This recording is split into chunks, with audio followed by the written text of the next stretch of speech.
Welcome in to episode 017 of the Modern Dealer Podcast. My name is David Farmer with Entice, and with me, as always, is David Bertoncini. How you doing, sir? I am well, and I am super well today. I'm just jacked up on some Kawa coffee. I went with some cold coffee today, David, because when I opened the door to go outside, and this is late October. Yeah, it was October 22nd, 2019, right?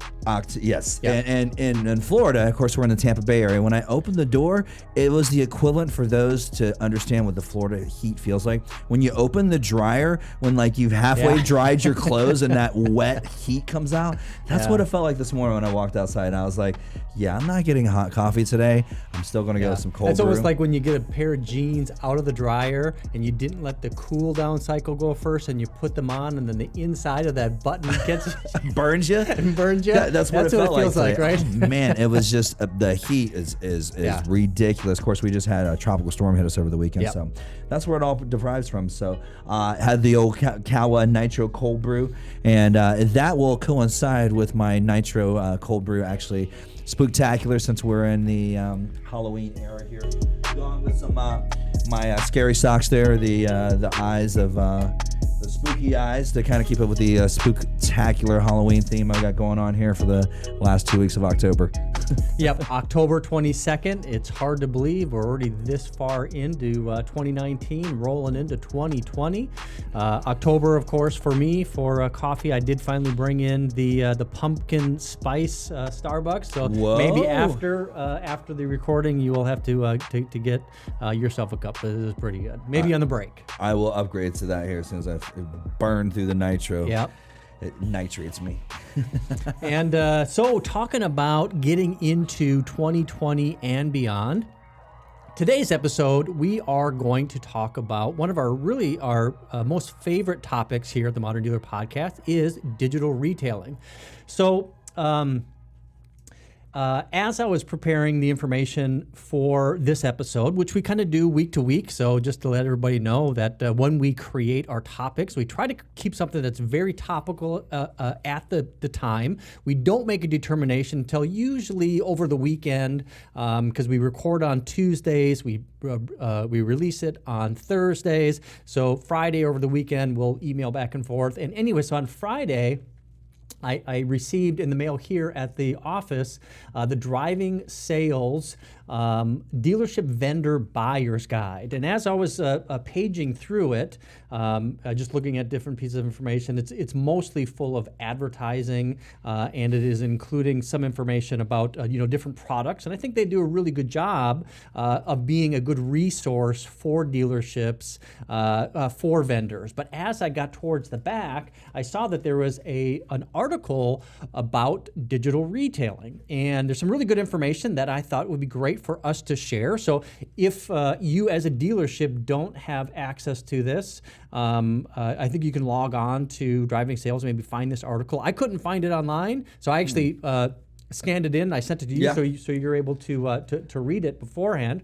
But really provides a good take on digital retailing, and that's what we're going to be talking about today, David, is digital retailing. What's really cool, as we're kind of going through it, as we had talked about, is that it really is the same perspective that we've had in previous podcast conversations, right? Yeah, I mean, it gives you that view of digital retailing and how a omni-channel process is what this article basically covers. And it starts with the history of digital retailing, right? Which was, kind of, if I go back in time now, I think 3 or 4 episodes, we had our digital retailing topic talking about the evolution of digital retailing. And that's kind of where this article starts, is they start talking about the history of digital retailing, very similarly to what we did, right? Mm-hmm. So as the article gets going, they talk a little bit about the history of digital retailing, of e-commerce, of online shopping, which we're going to get into a couple of the notes. But then they get into their research project and really asking the question, what does it mean today to buy a car online? And they came up with 5 tenets of digital retailing. And I think that'll be our our conversation points for this episode 017 of the Modern Dealer Podcast. But before we get there, let's just do a quick recap of what is driving sales. And if you go to their website, you're going to find there's a lot of information. They kind of have a lot of different areas within the website. We watched a short video from the CEO and founder talking about kind of his goal in creating driving sales. And then I found one little blurb that kind of encapsulates what I think driving sales is. So I'll read it for you, and I'll read it for all of our vast listening population. So DrivingSales University is a modern research-based training library that prepares dealership employees to compete in today's digital age. With over 6,000 unique learning modules, we will keep your team engaged and sharp during regular trainings. Our foundation is in progressive operations and modern consumer experience. Our specialty is in maximizing opportunities, increasing closing rates, and holding gross in this transparent digital market. With over 10,000 employees, students going through the curriculum each year, we are confident that we can get your store to the next level. So I think that's a great way to understand what driving sales is as a website. So it really is kind of, it's a website, it's a blog, it includes vendor ratings, they have training, and then they have events. And I think one of their events just wrapped up earlier this month. I really wanted to kind of get into the article itself, the history of digital retailing. 1984, do you remember what they were talking about there? They called the first digital retailing experience. Yeah, online? the first online sale was with a British woman that ordered some groceries, but they had mentioned in the article she still paid with a check. Still the popular way to pay in 84 to 94 to 2004. She wrote a check for it, and of course they still had to go pick up the groceries and deliver to it. But you think about it today, you have Publix has what is that app that everybody uses for Publix? Shipped. Use that, and then they have people to do the shopping for you and just pick out everything but it's just pretty good. But in 1994, Pizza Hut took an order, and when I read this, it made me think of Bitcoin. It made me think of the first Bitcoin transaction was also pizza. What's it really? Yeah, that's right. You mentioned that earlier. He paid 10,000 Bitcoin for a pizza. I think that resulted when Bitcoin hit 20,000. I think that was like a $200 million pizza. Insane.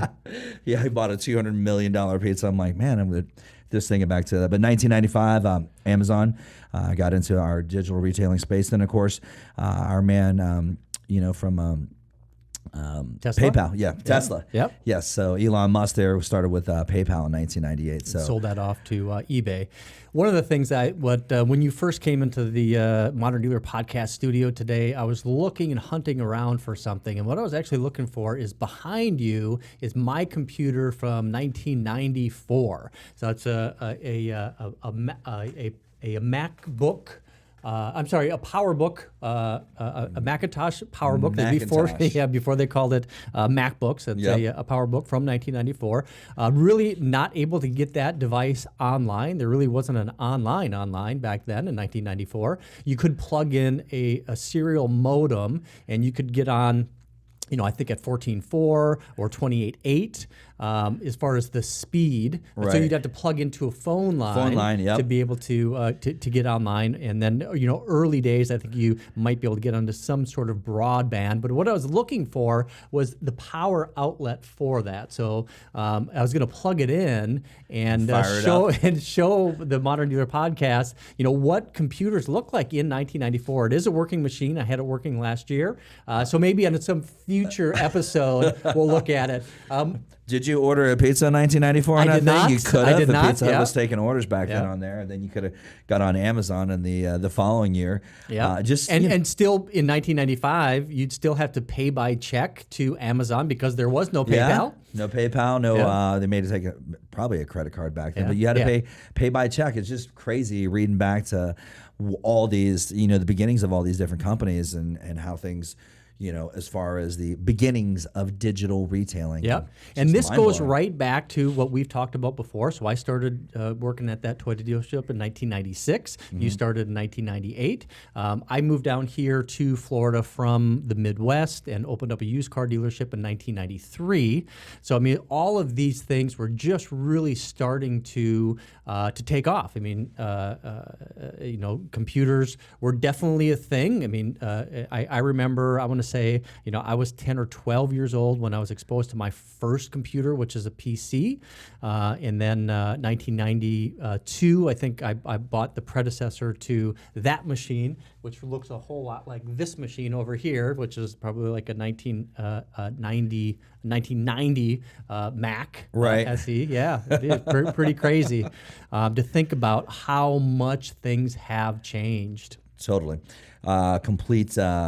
Obviously, the complete remake of the Mac machine over there. I actually had that same Mac when I was in, I think I was like in the 9th grade, and that was the computer science room. That's the computers we were working on, and of course our operating system then was just what's the green? What's that operating system? Yes, DOS. It was back in the day of DOS. Yeah. So. All right, so I think we're going a little bit. We've gotten quite far into the history of digital retailing, but I think it really kind of puts a point on how much technology has changed and how computers have changed the way people buy things, and the buying of things online really has gone hand in hand with the evolution of the technology. So the point is, digital retailing isn't new. Online shopping isn't new. It isn't something different, but there has definitely been an evolution. Customers are engaging more based on the technology that's available at the time. The iPhone in 2007, 2008 with the first Google operating system, and giving people the ability to have online access 100% of the time wherever they want.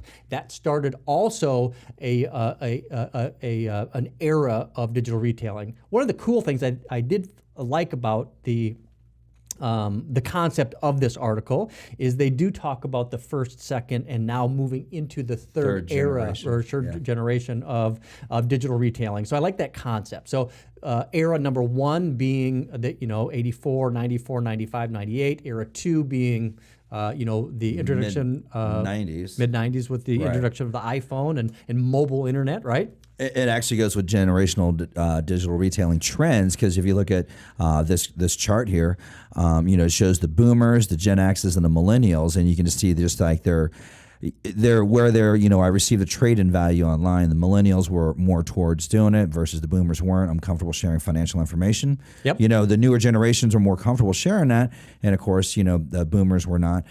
Gen X kind of down the middle, because our generation, Gen X, is where, our parents were boomers and our kids were millennials. Yep. We were that split generation. But what I thought was really eye-opening was, the extremely important that I see and touch the vehicle and meet the salesperson in person. I thought that was, or see the vehicle in person. I thought that was obviously that boomer mentality. 80%, but it's kind of split down the middle of the millennials and the Gen X. Is that, hey, you know what, we still need to obviously go and touch, feel, and drive before I make the second biggest purchase of my life. But it is kind of cool that you understand that Gen X now, if we were to go out and purchase a vehicle right now, this is going to be our 8th or 9th or 12th vehicle in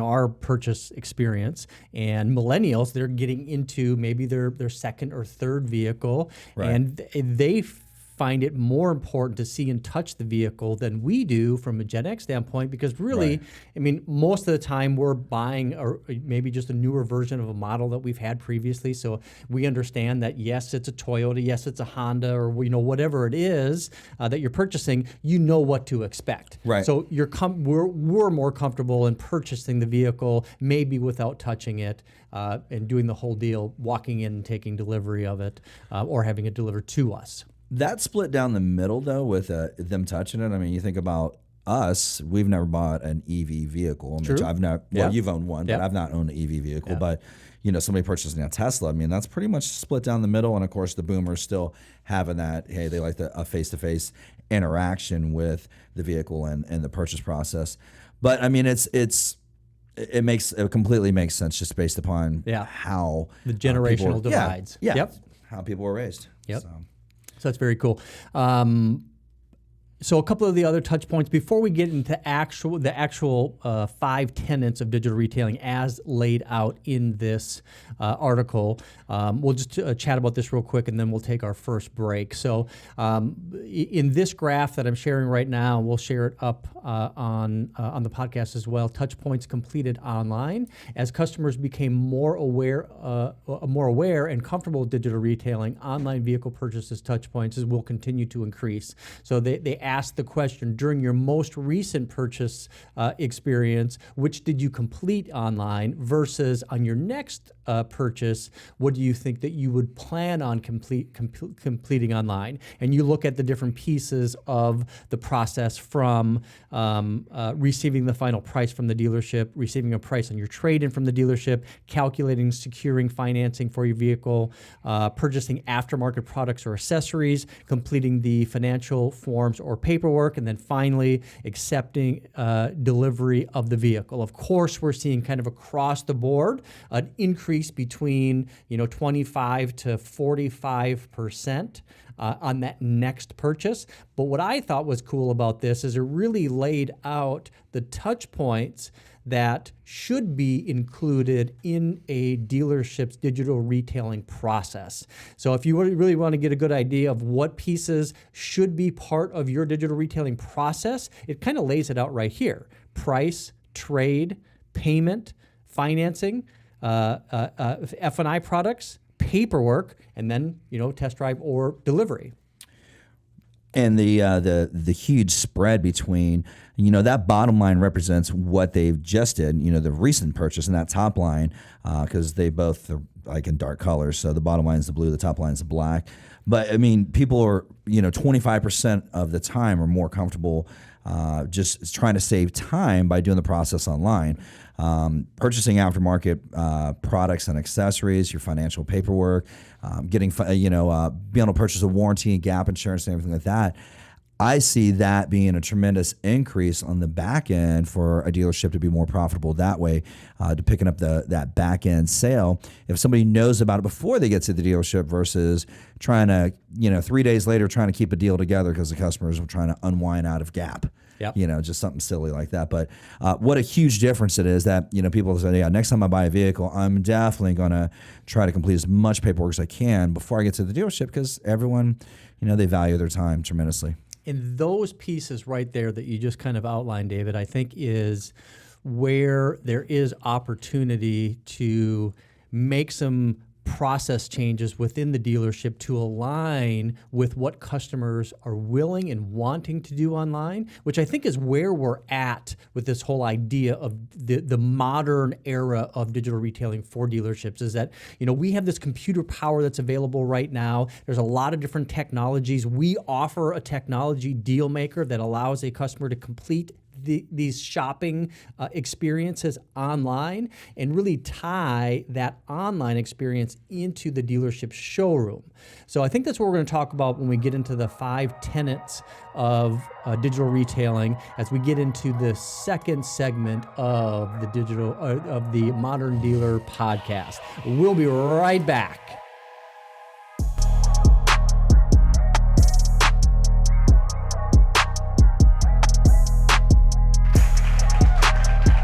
Welcome back into episode 017 of the Modern Dealer Podcast. We are going to jump right back into it. There's a couple quotes that they included with this article. I'll just read them real quick.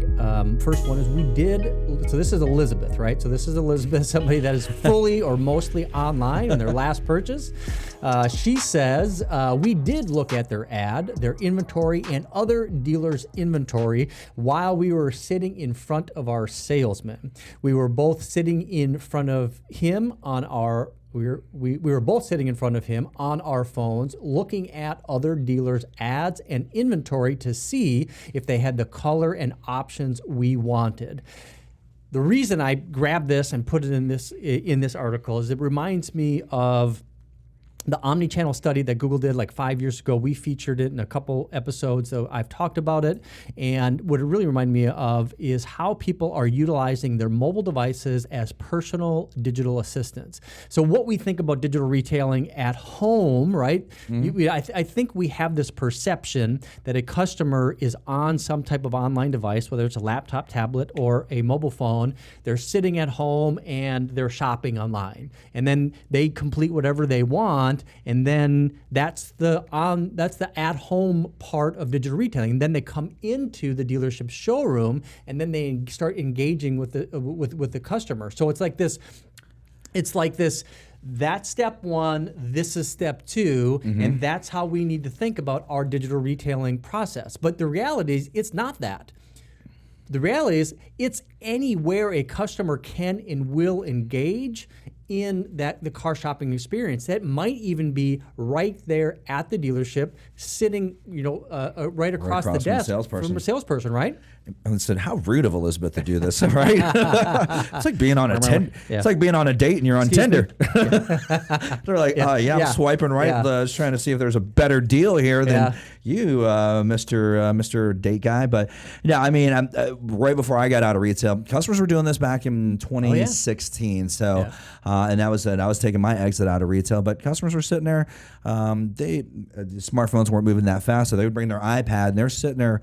Well, hey, what about this? What about that? And they're asking about inventory. They're asking about pricing. They're asking about accessories, and they're asking all these questions while sitting at the dealership, and as they should. I mean, this is the day and age of digital retailing. Everyone's got the information, so just move in the direction, as Cardone would say, hey, move in the direction of the objection. Yep. At the same time, still keeping them on the path that your objective is to sell them a vehicle and make it a good experience for the customer. And you know what?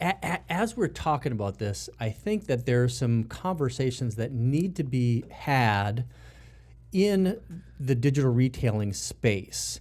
And I think as dealers, we really need to understand that the way customers are buying cars is changing. It's not like it's changing a little bit, where customers are doing stuff at home, customers are doing stuff at work, and then they're coming in and doing stuff, at the dealership. But the access to information is fundamentally changing what steps a customer goes through. So when we first started selling cars in the 90s, we were taught by people that were selling cars in the 80s and in the 70s, before the internet, right? And dealerships were the place where people would learn about vehicles, make a decision, find out about financing, and go through a process that we dictated. And when your internal sales process is set to where it starts with hello, and then it ends with hopefully, I can't believe I bought a car, right? You can pretty much dictate to a customer and pull them along the path to sale, right? Right. But that really has fundamentally changed. And I think that they do talk about that a little bit in this article, is that, sometimes customers are going to want to just get a trade value to get a trade value. Sometimes customers are going to want to start with, well, let me find out what I can qualify for and how much payments are going to be and what that would translate into an overall selling price. And it's all these different places where a customer can engage. There is no shopping funnel anymore. There's no sales process where it's meet and greet, appraisal, selection, present figures, finance. It's not this structured. It's all over the place. But dealers are still teaching that to exactly. new hires. That's my point. New hire. Yeah. I had knowing a new hire, and they're like, "Hey, this is what they're teaching," and I said, "This is what I learned in 1998 when I went and I paid for my own training from Worldwide Consulting." Yeah, you remember? I do remember. Worldwide Consulting, $500, which was like donating a kidney back then. I was like, dude, it's a lot of money to learn how to sell cars. But they taught the exact same process that dealers are still teaching in 2019. Today. I learned 21 years ago. I'm like scratching my head. I'm like, dude, this is it. Look at it as back then it was a funnel. Ed Kafaf used to train. He would draw out an actual funnel, top of the funnel all the way down to the bottom funnel. We're still talking about that. Absolutely. I mean, that's the way that I used to train it as well. Is that you would have the top of a funnel, you'd have the bottom of the funnel, you have all these people coming into the funnel, and the goal is to get somebody to buy a car, right? Sell a vehicle. But now it's more of like a sprocket. And you've got, the sale in the center and so many different avenues to enter into the sale. And that's your omni-channel, sales process, and where the customer wants to start and where they want to jump in and jump out. As I mentioned before in a few episodes, before that Scion had it, they had the right idea. They just I don't know how. I mean, they dissolved it. Well, the culture and the technology wasn't there then. To support so it was very 2004 thinking, right? Yeah. It was before the iPhone. It was before mobile broadband speeds on having internet. I mean, back in the late 90s, early 2000s, if you wanted to, let's say, even watch a movie trailer, you'd have to go down, set it to download that movie trailer, that movie file for 5 or 10 minutes. 10 minutes then later. Go back, you could watch this 30-second spot. I mean, we didn't have, YouTube wasn't a thing until 2005. Right? 2007. 2007. Yep, 2007. So, I mean, the way that stuff has changed, the way people buy anything, whether it's a car or a book, it fundamentally changed how we research, when we research, how we're engaging with customers. I know I was going to go through the 5 tenets of digital retailing, but I think the conversation needs to move past those, those kind of clunky, specifics of what a digital retailing process is, and move more into creating a conversation about digital retailing is not any different than traditional retailing. The customer, everybody has a mobile phone. Sure. Everybody is using mobile internet. A customer might be sitting right across from you, negotiating a deal, and on their phone working a digital retailing deal at your competition just to keep you honest. One of the other quotes that was in here is they talked about a guy that's willing to pay a little bit more in a higher, point higher than what I could get someplace else, and I'm okay with it because, again, it comes down to convenience. So people are willing to pay a little bit more. They do want to make sure that you're keeping them honest. Another thing that was in this article and that we've talked about in the Modern Dealer podcast is this idea of speed. Everybody says that we need to make it fast. We need to make it as speedy as possible, that customers don't want to spend a lot of time going through the purchase process. But you know what? I think that's wrong. And I know this is going to kind of go up against what a lot of people say is that you need to make the process faster.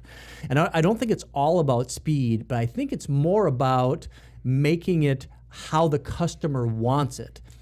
For example, we talked about in the micro moment study from Google a few years ago about when customers are engaging with buying activity, and it can be anywhere. Right. It can be. I like to think about it is that if we're in this time frame where we need to be always engaged with something. I was actually on a conference call with somebody, and they were explaining something, and I caught myself almost getting a little bored with the conference call, grabbing my phone and started searching on something. It's like almost you always have to be engaged, right? So the reason I say that is, like, let's say that you're sitting in the Publix line, right? Because we brought up the Publix reference earlier, and you're 3 or 4 people in line. You got 4 or 5 minutes, right, of time to kill. What are you going to do?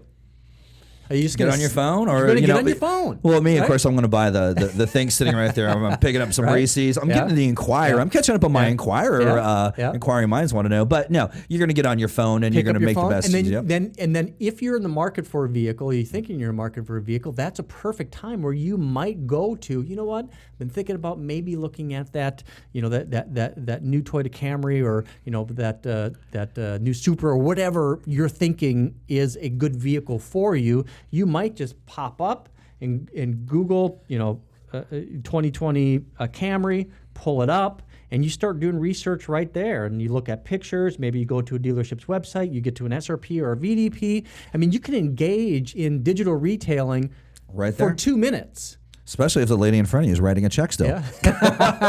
You got another 20 minutes. Or they got 15 things in a 10 item or less. Oh, I hate that. That's the worst. Now, do you find yourself actually counting how I many do. I do. I'm like, oh, you're well over 10, dude. Come on. That is way more than 10. Well, if you get maybe like 10 boxes of cereal, well, 10 of the same thing, and then maybe 2 other things, that can go by, because they scan one. Yeah. If it's one thing, it's 10, like, okay, it's like that, 3 yogurts, that can count as one. Right. Same category. Okay. So, but customers can engage with digital retailing at any point that they want to, and they can research at any point that they want to in these micro moments. Mm-hmm. So it's not that they're wanting to compress the time. They just want to do it on their time, right? On their terms, right? Just like you said. So I think that's probably the conversation that really needs to take place, is what is the process that as a dealer you're training your salespeople right now? And does that align with the way that people want to buy cars? Are you giving the customers the option to enter the process at any point, like start with trade, start with payment, start with getting qualified, at these different points, start with the test drive? Are you allowing customers to go through and enter the process at different points? Do you remember John Lambrick? Of course, yeah. Okay, it's the Lambrick Realty. So I remember when I bought my first house, I bought it from John. John actually worked with David and I at the car dealership, but he was with ERA, Lambrick and Associates. But buying a house and buying a car, 2 biggest purchases. But you jump into purchasing a home, and depending on how you're paying for it, it's always like you got to get pre-qualified first. And I never understood that. I'm like, why do I get pre-qualified? First, I want to look at a house. I just want to see a house. And I'm like, well, I want to maybe check the neighborhood and this and that. Then I'll go get pre-qualified. But this here in the modern purchase process, it's like, hey, let them, the customer's going to let me see if I can get qualified first. They're not going to do that. They want to see the car. They want to see, is it going to match my family's needs? I've got a 1-year-old. I mean, I have to think that way. Or, is the vehicle, how much is my vehicle worth? So, I mean, like you said, it's going to be different points of the process where they're going to want to engage at and say, okay, well, this is my buying process. This is how I'm going to purchase a vehicle. Not like when I bought a house in 1999, my first house, and I was like, well, why do I got to get pre-qualified first? I got good credits, at the time. And I was like, well, I want to look at houses. I can care less about qualifications. I want to see houses. Yeah. So, I mean, that's... Yeah, and I think that the idea of creating this omni-channel approach, or this omni-step process, allowing customers to enter the process where they want to, is extremely important, and to have the fundamental understanding that maybe you're talking to a customer that was standing in Publix's purchase line, and there was somebody that had 12 products in the 10 express line, and they're standing there, and they decided to get a trade value from Carvana. Mm-hmm. They can do that right on their phone, right? The first thing they do is they open up their insurance application, they grab their VIN number, they pop right over to Carvana, they pop that in, they answer a few questions, and immediately they find out that their vehicle has a real value of $27,000 or $2,700, whatever the value is. They have an actual value. So is it important to make that customer go through the trade value as step 2 of the sales process, which we've talked about before? Maybe not, right? Maybe that's what our process has told us we want to do. But if they already have that done, and let's say that they went to Carvana, they went to TrueCar, they went to Instant Cash Offer, and they already know what that is. So the sales process has to evolve to this new norm of purchasing. And I think it's the understanding of what that new norm is, that there isn't one way, where back in the 80s and the 90s, there was one way to buy a car. That's it. You were the source. You walked into a dealership, right? And the first thing the customer says, hey, do you have any brochures on that on that Camry? Yeah. And we had to say, no, we don't give brochures out because they're too expensive. I'm going to give you one more example, and this is a totally off key example, but going back to YouTube, and in traditional, if you were, you're a musician, you play drums, so if you were an up and coming musician and then you wanted to be discovered, in 2012, I mean, you would not think that YouTube was a way to get discovered, but Justin Bieber, I mean, how do you think he found that? And instead of going to traditional, let's go to Capitol Records, let's send them a demo tape, let's do all this. I'm going to build an audience on YouTube and take this new way of being discovered. Same thing with a customer, a new way of discovering a vehicle through a digital test drive. And you and I are scratching our heads. Like a couple episodes ago, I'm thinking, why would a customer want to test drive a vehicle through YouTube? But I'm like, man, I consume so much. I consume at least 2 hours of YouTube a day just at the gym. And I'm like, wow, that is my HBO. That is my TV. CNN. Gary Vee was saying that, I want to say 8 years ago, and he would grab the phone and say, this is the new TV. And I don't think people really understand what he meant. But today, it makes total sense. I mean, everything is available on that mobile device. I've done it where I'm sitting there on my phone, watching a movie, or if you're on an airplane, you can watch a movie on your phone. I mean, you have complete control and access to whatever type of content you want on that device that's with you. So it has changed the fundamentals of the process of everything, especially retail. It's the remote control to your life is what Gary Vee was the last. That's a good one. The last description he gave of it was most recent. This is the remote control to your life, because this is your purchasing power. This is your social power. This is your connectability. I mean, everything. This is the remote control to your life. Pretty awesome stuff. I know we kind of got a little bit into the 5 tenets of the purchase process, but I mean, it's completely has changed as we. So the reality is that, as I was reading the article, and I think it was a really good article, I think they really kind of encapsulated the thinking points of how you need to fundamentally look at digital retailing is put in this. And I think it is beyond the tenets that they have. Yes, flexibility. Sure. Yes, consistency. Yes, transparency. Yes, efficiency. Yes, simplicity. I mean, it's like, those are kind of like basic stuff. But, if you really start to think through, well, am I just going to take this digital retailing and just bolt it onto an existing process at my dealership and just engage with people, but really kind of force them into, if they really want to buy a car, it's going to start with the meet and greet. And then we're going to do the appraisal. And then we're going to do a selection. And then we're going to do a test drive. And then we're going to write you up. And then we're going to present you figures. But I would challenge dealers to do is to look at ways to fundamentally change the way that you're selling cars, because the ways customers are buying cars has fundamentally changed. So if you still have if you're still training a 5-step sales process, I remember when I was working for Grant Cardone and the Cardone Group, a 5-step sales process was revolutionary, because we've been talking about a 12-step sales process for 50 years.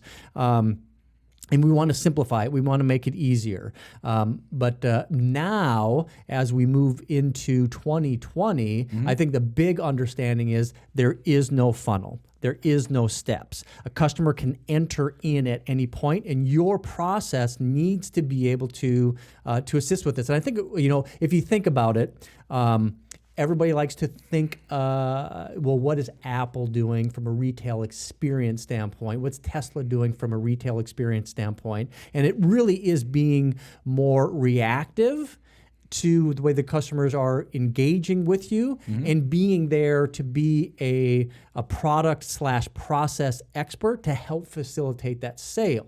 And I know they talked about that quite a bit in the article too, is, the human element still needs to be there. It's not going to be replaced by technology. It's not going to be replaced by AI. Having somebody there to have a conversation with, to be that person to kind of help the customer make the decision that they want to make. That's still going to be a big part of selling anything, especially cars and houses, big ticket items, for 20 years. But I think the big fundamental change is you really need to look at your process and allow customers to really enter in and engage as they want to.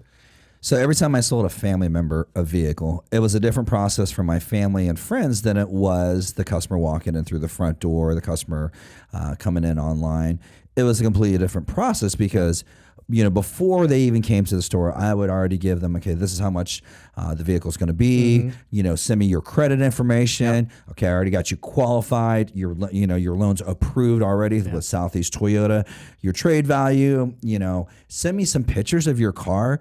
Get a good picture of the tires, give me a good picture of paint and interior and stuff like that. I'll give them a trade value before they even arrive. And this was all done years ago, just, mobily going back and forth to try to give them a value that way. But that's the process we took our friends and family through, which basically is the process that everybody wants. And that's the process that we need to, evolve to this process is what it is today. Yeah, and I think we're going to go ahead and get this episode wrapped up. I love the fact that we kind of went off script a little bit here, and really started talking about kind of the fundamental changes that we need in the sales process. And I think this will be a continuing effort from the Modern Dealer Podcast to dig into the idea of how the internal traditional sales process is changing based on how customers want to engage, and exploring the different ways that you should be thinking about. And I do want to pick up on what you said, because I think it is extremely important, is that friends and family type of sales process.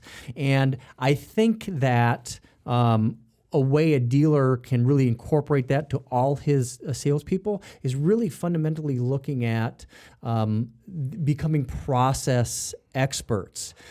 As sales managers, when we would go out and we would talk to customers as in that TO environment, it was really more from an education standpoint. It'd be like, okay, let me explain to you how the process is going to work. Let me explain to you how a lease works. Let me provide some additional education on the process of buying cars. And I think maybe that is where we need to move past all the salesy shit and move into the education shit. The education stuff, the good meat and potatoes of the process of buying cars. Well, just to give you my 3 tips and kind of in the wrap-up side of it. All right, so maybe Bert's 3 tips. Bert's 3 tips, ding, ding, ding. So tip number 1 is, when I mentioned about the friends and family process, this is a friends and family process for everybody. Everybody, yep. So number one thing, my tip number 1 is be able to take a credit app, because even a few episodes ago, who was it that was buying the vehicle? Was an executive, and he did a lot of work online, and he was buying an Audi.